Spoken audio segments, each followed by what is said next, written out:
Hi, my name's Phil. I like talking about politics, and in this video I like to discuss the catfighting cabinet as it's reported that outgoing Defence Secretary, the reasonably well-respected Ben Wallace, has had a bust-up with the rather less well-respected Suella Braverman, calling the hapless Home Secretary incompetent.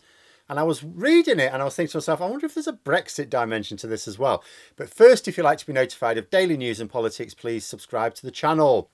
So after the speculation about Defence Secretary Ben Wallace stepping down from the Cabinet this autumn, as well as from Parliament at the election, he felt the need to formally announce this yesterday. He said that the speculation forced his hand, which is fair enough, of course. He would then be asked about it, and anything other than a denial would be taken as confirmation, and of course a denial would be a lie.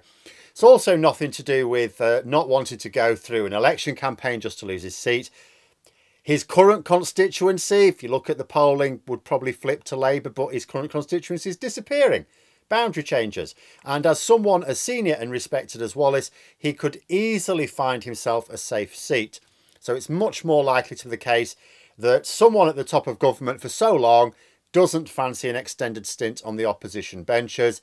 You might even speculate that someone who is as relatively no nonsense as Ben Wallace doesn't fancy the absolute clown show that is to come when the party tries to work out where it went wrong after their election defeat and then aims to double down on the crazy. But according to the Daily Mail, Wallace's announcement wasn't even the spiciest Ben Wallace related news this weekend. It suggests that he had a bit of a bust up with Suella Braverman over the use of troops to cover for gaps in the border force caused by absences and strikes. Wallace is reported to have said it's not for the Defence Department to cover for the Home Secretary's incompetence. If she was so worried, the Mail reports Wallace is saying she should have planned ahead.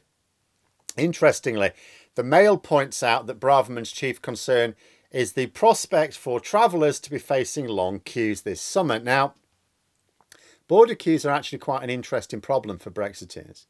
See, some might think that having to be stuck in queues for much longer than before Brexit is the least of our problems. And Brexiteers always go to great pains to downplay it and suggest that people are making a fuss about it and making a fuss about nothing. But you would think it's not necessarily the biggest problem, is it? We have got bigger problems in the form of, say, huge export barriers and lower priority access to food, making it more expensive and less fresh. But those large groups of swing voters who like their foreign holidays, they notice long queues much more than they notice the other things. So it's an absolute imperative to the real Brexiteers to hide the damage and impacts of our new border friction. So this news that Wallace can't be bothered helping Braverman out might be down to a few things. It could be that Wallace is still butthurt because he can't be NATO Secretary General. It might be that he is already wrestling with the cut in troop numbers that he's had to oversee as Defence Secretary and doesn't feel able to easily divert them to other departments. Or it could be that Ben Wallace, the Remainer, who's never really shown much interest in paying more than lip service in support of Brexit, is genuinely aggrieved at the genuine Brexit nutters like Braverman creating a right old mess because of their blinkered ideology and stupidity, and then expecting those who argued against it to clean up their mess. The Mail goes on to report the Home Office complaining that Wallace is only providing half the numbers of troops for cover that he had previously. They're worried about the impact on travel this summer with shortages of border and immigration officials, and they seem to describe Wallace's actions as petty. In return, Wallace apparently said that there was pressure on the armed forces, and to help Braverman out of her own mess, he'd have to cancel leave, something he wasn't prepared to do. Too right as well. But my thoughts on this are sort of irrelevant. What I can surmise from this catfight is this. First, Braverman doesn't seem to have much sway in Cabinet, does she? She's aiming to lead the party after Sunak steps down, but if this bust-up is anything to go by, she doesn't seem to have that much in the way of allies. Because unless something changes over the course of the next couple of weeks, it's not looking like Sunak has felt under pressure to overrule Wallace, has it? Because he could easily do that. Braverman could go to Sunak and say, look, we're going to be in a right mess here, a bit of a hole. We need troops. Sort Ben out, will you? And Sunak goes, look, Ben, mate, I know you're not getting on too well with Suella, but we do need the troops. You know, it's worth bearing in mind, of course, Wallace is very popular throughout the party. that rare breed of a competent cabinet minister who appeals to the Tories who want competent cabinet ministers, but also was a strong advocate of Boris Johnson and so appeals to the Boris Johnson crowd. You know, he didn't get dragged into self-destructive infighting. He didn't get dragged into pointless culture wars. You know, so he sort of appeals to quite a lot of the party.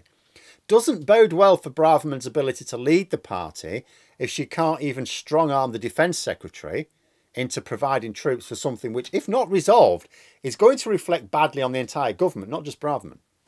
In fact, I'm amazed that Braverman's not been able to marshal enough support against Wallace on the argument that a cock-up will drop them all in it this summer.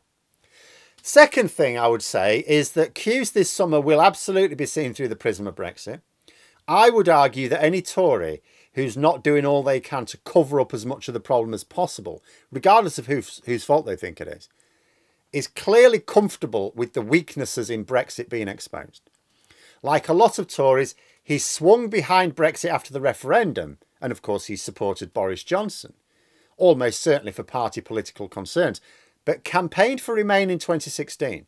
So we've got a Remain Tory MP standing back and letting an ardent Brexiteer fumble with the consequences of their own brainless project. Mind you, there is another possibility. See, I often see Brexit in a lot of things like this, but it is possible that Wallace's lack of cooperation has got nothing at all to do with Brexit, and that it is entirely about tripping up Braverman's leadership ambitions. Because regardless of where Tory MPs stand on Brexit, many of them will understand that Suella Braverman is a disaster area, like maybe even a Liz Truss level disaster area, and it would be a monumental calamity if they ever made her leader. It is just possible that Wallace wants to see her exposed as incompetent by the wider party, including the membership, should she find herself on the final ballot, and that he has enough political capital to make it happen. Even though he's leaving Parliament, I've got little doubt that he will nonetheless want to see his party swing behind someone more credible after the election. But there we are. Those are my thoughts. Let me know yours in the comments below. Hope you found the video interesting. If you did, please click the like button. And if you'd like to support the channel further, the join button for memberships. And until next time, I'll see you later.